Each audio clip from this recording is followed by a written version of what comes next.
Now let me say, looking over this huge audience, the biggest of this election by far, if this is failure, I don't want success.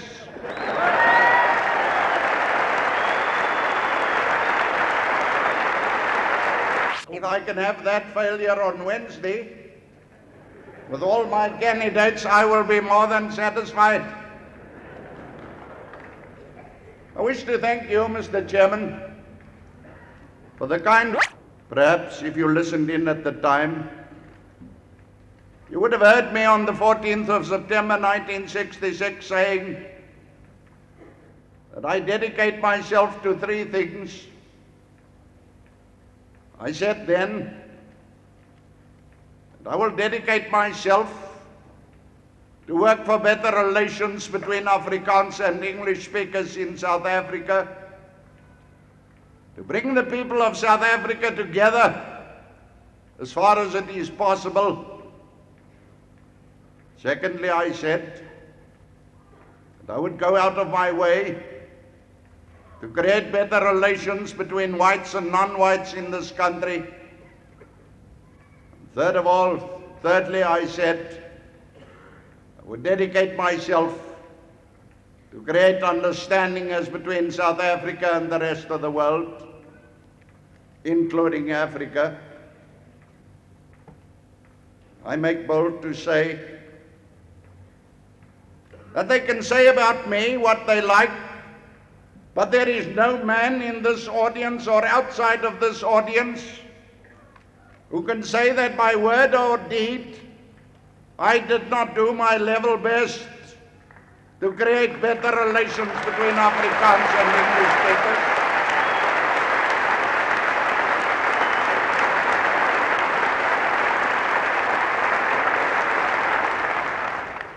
There is no man who can say to me tonight that I did not take note of the various communities that are to be found in a new country like South Africa. There's my friend Peter and others who sit here tonight. I have said, ladies and gentlemen, I had occasion to say it again the other night, because certain people saw fit to create ill will on the eve of the election between Afrikaans speakers and English speakers. I had to say it, and I want to repeat it tonight. And to leave his church, I want each and every man to take a pride in that which belongs to him. Because it is only if you take a pride in that which belongs to you that you can take a pride in South Africa, the common fatherland.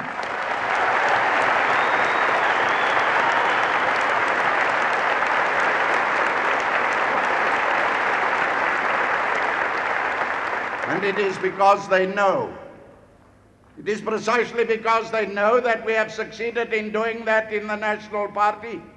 It is precisely because we have gathered candidates like this in the National Party that they take up this attitude. I say to them, you cannot stop it. I say to the Ron Daily Mail and to the Star and to each and every one else, you cannot stop it. The people of South Africa want to come together.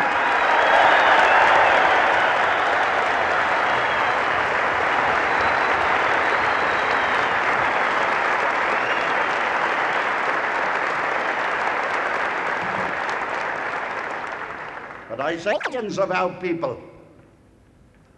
Why insult the intelligence of our people in all my public life? The opposition wants the government to go to the electorate and to have an election. Mrs. Thatcher will kiss Jim Callaghan if only he holds an election in Britain tomorrow.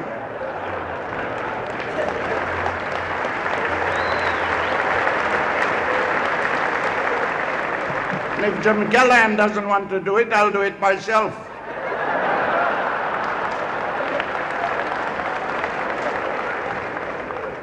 Mr. Schmidt's opponent in West Germany will be only too thankful if he writes out an election tomorrow.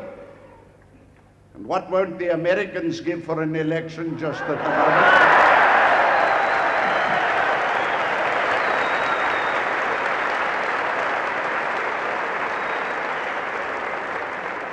But not this opposition of ours.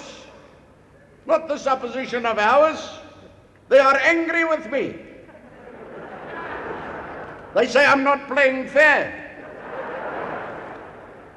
And when that didn't work, of all the arguments in the world, they trotted out the argument that I wrote out this election because I wanted to create a dictatorship in South Africa. Have you ever heard of a dictator writing out an election? Interested in politics, same as I am. Make no mistake about it, I'm so inquisitive that I don't know how I'm going to hold out till Wednesday. Where did this dictatorship story come? For Indians and coloureds, I will come back to it later. Mr. Ratliff Gatman, leader of the NRP, don't you feel sorry for the... It's not necessary to say what resolutions they plan to pass against us. Not necessary for me to say to you that they are trying their level best to undermine us in every possible way. I don't want to speak about that tonight except to say to you that we saw it coming long, long ago. Therefore we made provision. They've passed this mandatory arms embargo against South Africa. We knew it would be coming one day, and therefore we made ourselves self-sufficient.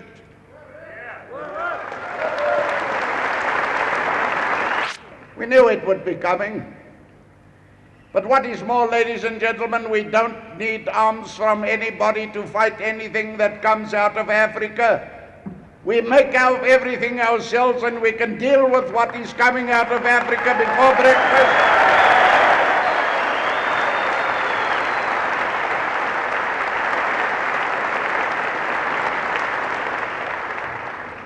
The arms we do need, and which we wanted, was to fight communist Russia, to fight the Marxists.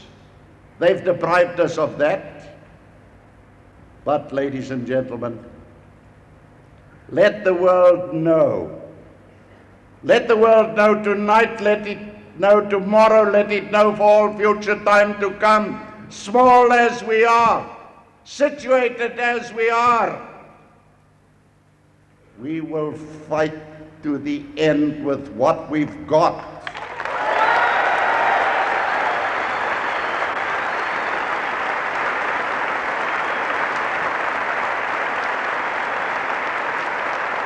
Boys in the eye, and I must look you young men in the eye, and I must look your sons in the eye, and I must say to them, boys, I did my level best, so help me God.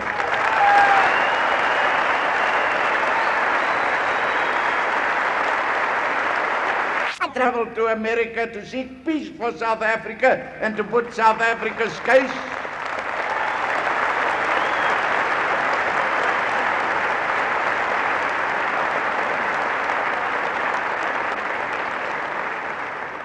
Because I know too well what the alternative is. Now they say that I'm looking for war. No, ladies and gentlemen, I'm not looking for war. I will go on in my search for peace. But, ladies and gentlemen, the world must know at this stage that if we are forced, we have no option but to fight not only for ourselves but for the free world, because we must protect the southern tip of Africa, this bastion of civilization, this lifeline of Europe. Need only look at the map to know what will happen to the free world, to Europe and to the rest of Africa, if the Marxists take over the southern tip of Africa, and if they straddle the Cape Sea route, 24,000 ships passing around this route, 60% of Europe's oil going around, more than half of Europe's food going around the Cape Sea route. And if the Western world's too weak to protect it, then we will do so small as